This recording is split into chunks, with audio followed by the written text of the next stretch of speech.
আসসালামু আলাইকুম। আজ দেখাবো অ্যাডেনিয়াম গ্রাফটিং। প্রথমে কাটারগুলো জীবাণুমুক্ত করে নেব। তারপর একটা সায়ন নেব। সায়নটা ঠিক যতটুকু মোটা ঠিক অতটুকু জায়গায় মূল গাছটা কেটে নেব। যে কষটা বের হবে একটা টিস্যু দিয়ে কষটাকে মুছে ফেলব আলতোভাবে।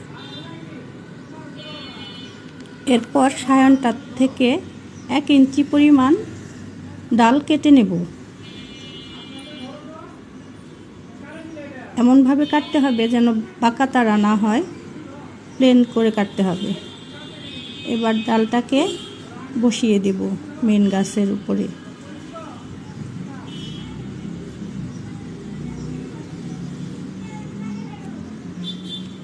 এরপর একটা পলি দিয়ে এটাকে টাইট করে ধরতে হবে যাতে সরে না যায়। এরপর রাবার দিয়ে পেঁচিয়ে শক্ত করে বেঁধে দিব। হয়ে গেল গ্রাফটিং। আমার ভিডিও যদি ভালো লাগে তাহলে ফলো দিয়ে লাইক, কমেন্ট, শেয়ার করে উৎসাহ দেবেন। ধন্যবাদ।